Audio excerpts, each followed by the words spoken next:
सबको ये पता है कि सुदामा जब कृष्ण के पास गए थे, ये गाना सबने सुना है, अरे द्वारपालो, है ना। यहां से कहानी सबको पता है कि सुदामा गए थे भगवान के पास कुछ मांगने कि भगवान कुछ दे देंगे, घर परिवार चल जाएगा, और भगवान ने उनको महल दे दिया, सोने का महल दे दिया, ऐशो आराम दे दिया। ये सबको पता है, राजगद्दी पे भगवान ने बिठाया। लेकिन इससे पीछे की कहानी किसी को नहीं पता है, बहुत कम लोग जानते हैं। जिन्होंने पढ़ा होगा अच्छे से, वो कहानी मैं आपको बताता हूं सर। आप देखिए कि भगवान कितनी बात याद रखते हैं। तो हुआ यूं कि उन दिनों एक बुजुर्ग महिला थी जो नारायण की सेवा करती थी, भगवान विष्णु की। भिक्षा मांगती थी, जो भी भिक्षा में आता था पहले भगवान को भोग लगाती थी, नारायण भगवान को, और उसके बाद खुद पाती थी, खुद ग्रहण करती थी। तो कई दिन से भिक्षा नहीं मिली थी। एक दिन शाम को कहीं से चने मिले तो चने लेकर के जब घर लौटी तो रात हो गई थी। तो उसको भोग लगाना था भगवान को।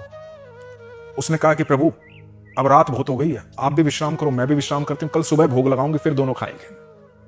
तो उसने चने की पोटली जो है खुट्टी पे बांध दी और वो सो गई। इधर रात में एक चोर घुसा है, उसने देखा कुछ पोटली में बंधा हुआ है, उसने वो पोटली चुरा ली। उसके निकलने से आवाज हुई घर में, वो बुजुर्ग महिला चिल्लाई।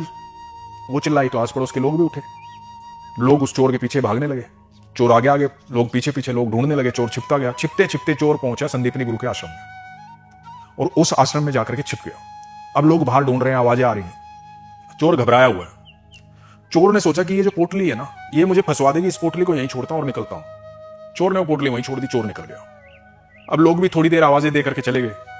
इधर जब प्रातःकाल हुई तो जो गुरु मां थी, संदीपनी गुरु जी की जो पत्नी थी, वो साफ सफाई करने लगी। तो उनको वो पोटली मिली।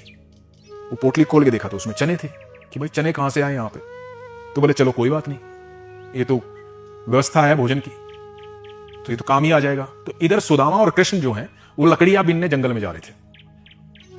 तो गुरु मां ने कहा सुदामा को और कृष्ण को, सुनो, ये चने लेते जाओ, भूख लगे तो खा लेना। और वो चने सुदामा और कृष्ण को दे दिए। तो सुदामा ने वो पोटली ले ली। अब सुदामा और कृष्ण लकड़ियां बीनने का काम कर रहे थे अपने जंगल में।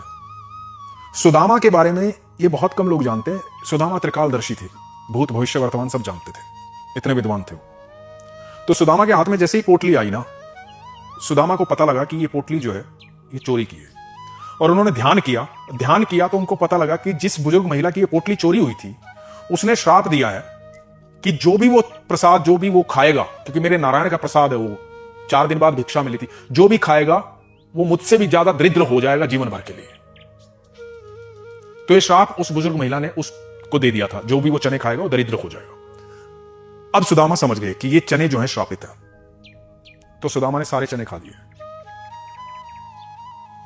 अब भगवान ने बोला, ठाकुर जी बोले कि भाई भूख लगी है, चने कहां है? तो सुदामा बोले कि यार मुझे ज्यादा भूख लगी थी, मैंने खा ली, तो अब तो चने नहीं है। क्योंकि सुदामा ने सोच लिया था कि यदि कृष्ण ने चने खा लिए तो ये तो अनंत ब्रह्मांड का रचयिता है, और अनंत ब्रह्मांड का रचयिता यदि दरिद्र हो गया तो ब्रह्मांड का क्या होगा, दुनिया का क्या होगा। क्या बात है, क्या बात है। तो ये बलिदान उसने बचपन में दे दिया था सर, अपनी मित्रता के लिए। इसीलिए जब समय आया ना, तो भगवान को उसका बलिदान याद था। भगवान अपनी राजगद्दी छोड़ करके भागे गए थे उसको गले लगाने, राजगद्दी पर बिठाया था और उसके चरण धोए थे। जिसके चरणों में अनंत ब्रह्मांड पड़ा रहता है, वो चरण धो रहा था अपने मित्र के।